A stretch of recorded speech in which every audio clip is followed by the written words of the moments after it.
action, and the grassroots activation will really begin. So what you're seeing here is the seed that's about to quickly blossom in the coming days and hours even. It is also, I have a very tough job today introducing people that have had extraordinary impact. Dr. Charles Phillips is an extraordinary person who's involved in so many initiatives and has recently just completely doubled down and taken on, it's kind of like I saw when Truman appointed Sarge to not only run, after he was running the Peace Corps, wanted him to run the war on poverty. Johnson, thank you. And Sergeant Shriver expressed some reluctance to leaving the Peace Corps, and he said, I'm not asking you to leave the Peace Corps. I'm just saying, you know, if you can't do the Peace Corps with your right hand and this with the left hand, and he threw out some dollar figures, which were pretty impressive, then, you know, in other words, Charles is doing one thing with his right hand, one thing with his left hand, and 5 more things. Service for Peace is one of his flagship initiatives. Keeping up with Charles as he travels. Charles is fresh back from Korea for a few weeks. I would imagine from the amount of time you were there and how recently you came back, you probably don't know if it's day or night outside and whether you should be going to sleep or waking up. So we really appreciate all the traveling that you've done to get here and all the work that you've put into it. And so without further ado, I'd like to introduce Dr. Charles Phillips. Thank you.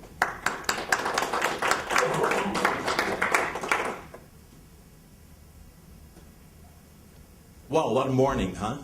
And on such an auspicious day and in this auspicious location of American University, very grateful to all the organizers for making this happen and for American University for providing this space. I recently finished launching a platform that would bring together a global network of social entrepreneurs, and we launched it in Kenya. And I know that those in this room here do not have the kind of perspective that expertise is located in one part of the world, but most people sort of think, you know, so-called developing countries are a little behind in terms of the technology and so forth, but I can certainly say that the world is flat now, that there is no area of the world in which, you know, the development of social innovation and enterprises is not active. And certainly in Kenya, where Ushahidi brought us the technology that was used in Haiti to locate people who had been trapped in buildings, and that, you know, you were seeing on CNN how they got a text message that there were some people trapped in there. And so after the launch of this, a few people gathered, and an interview was done by Ushahidi. And they asked me, so how did you get involved in social media? And I wasn't quite catching why they were asking that question, because it wasn't about me, it was about the social platform. And then I got a little bit more direct, and they said, well, usually people in your generation don't quite even know what Twitter is, much less how you could use it. And I said, oh, well, the answer to that is very simple, because I just simply surround myself by people that are much brighter and smarter than me. And so in the same way, what I'm going to be doing is introducing a couple of people that are going to be helping me transmit this information that are a lot more knowledgeable than me, and in many cases are my guru in social media. So first of all, you've already heard a little bit of Philip Nwanda. He is an international volunteer. I thought that would be very appropriate. We have a conference on international volunteering. We have an international volunteer here from Zimbabwe, and he was recognized by SAIF International for his work in empowering women and poverty alleviation in his home country of Zimbabwe.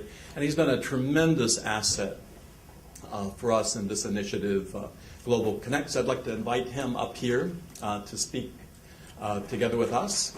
And he's also a part of the BBC Media Work Group. And he's part of what we want to show up here today is a little bit of the resources that we have, and also we want to invite many more organizations to connect their expertise from their communications department.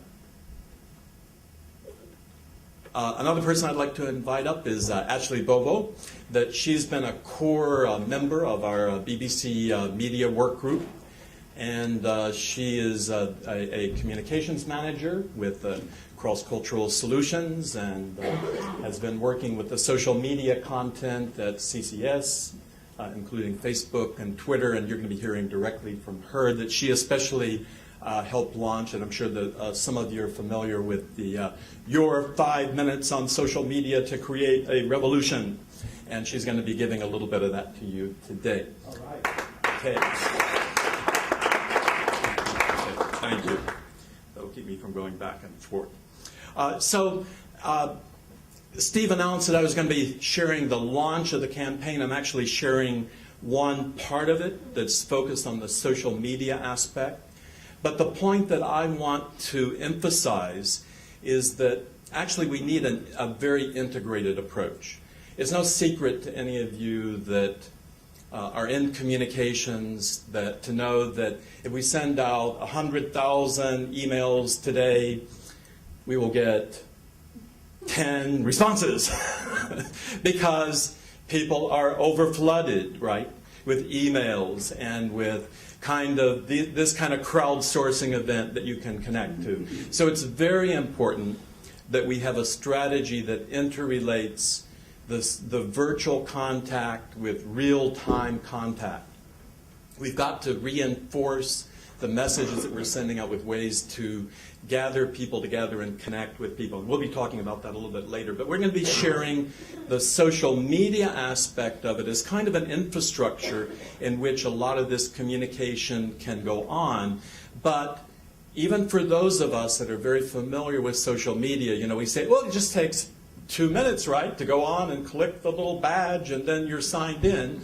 But for someone who's not very familiar with a badge, what is the badge? Where's the badge? And then they're going through there and struggling through there, and then an hour later they still haven't signed up and they'd be frustrated. So we have to make sure that we have not only sending out the communications in an effective way, but having events and things that gather people.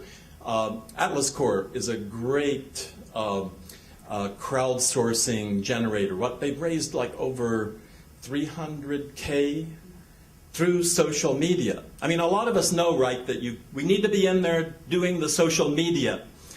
We don't know quite what we're supposed to be doing, or we don't know what it's supposed to do. And I mean, that's kind of an exceptional case. For once, Scott is very smart. He's very clever. And also, he got in at the right time. Because a lot of this is the timing and so forth in order to be able to connect into that. And we can't all expect that we're going to make $300K and more.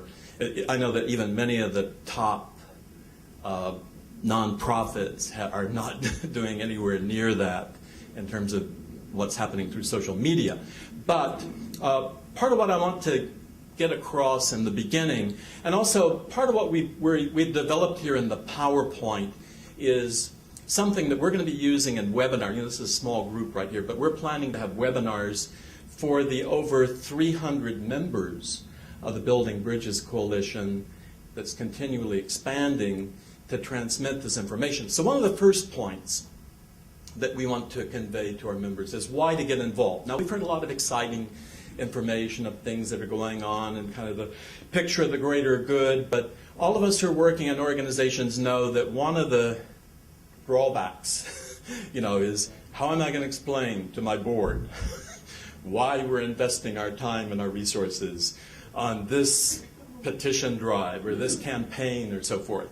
And I think it's important that we communicate and remind people that, and here you see a little reference to the work of Crutchfield and Grant, who did some monumental research into what makes a high-impact organization a high-impact organization. And of course, the common sense would be, well, they're just organizations that are managed very well, and they just continually develop and reach out. But Crutchfield and Grant found out in their research that that was not quite the case. In fact, they found that the high-impact organizations were not just about building a better organization and just continually reaching out to more people, But they found that high-impact organizations work with other organizations. They work like boundaryless organizations. And they create, thus, through that, more impact than they could as a single organization. And so I think, we talk a lot about what are the opportunities for organizations to become a member of the BBC. Well, I think one of the greatest opportunities that we have is the opportunity that we can work together. We can learn who's out there and find ways to partner together. And significantly, this is a quote from Crutchfield and Grant, finding that high nonprofit organizations, it's like build great organizations, build social movements. And I think that's what we're called to do here. We're called to create a national social movement that will impact our sector on international volunteering. And that's our opportunity and our call to change the world around us. And in their work, they came up with 6 practices that high-impact organizations have. And I'm just going to I want you to look at this first one here that I've put in bold here. Work with government and advocate for policy change. So some NGOs have kind of a sense that they shouldn't be advocating, or they shouldn't be, because they're confused a little bit with lobbying for a particular legislation, which is not what we're doing here. But we're really advocating for change in the way that business is done. And I think, and part of what we're trying to do is the media work group is advocate to other of the BBC members that, becoming a part of this work group. And by the way, even if you're not an organization, you as an individual, you can be a member of the BBC, and you can join us in the work group. Before I get started, I just want these are the discussion topics that we're going to be covering in the course of this. Just a little bit of a succinct message about the Building Bridges Coalition and the Service World, and then I'll talk a little bit more about the BBC Media Work Group. Then how to get involved, and contact and resources will be taken care of by Philip and Ashley. But before I get started, I just want to get us on the right track. I want to see how many of you have already signed the Service World Declaration. Okay. Now, for those of you that have not, one of the outcomes that we would like to see from this presentation is that not only would you gain the information that you can go on and that you could sign, but I'd like to ask if you could find 10 other people who could also sign up. And if you're really inspired by what you've been hearing here today, then think about finding 10 other people that will also find 10 other people. And that's part of the way in which we can begin to organize or foster a social movement. I talked to Heather Mansfield, who is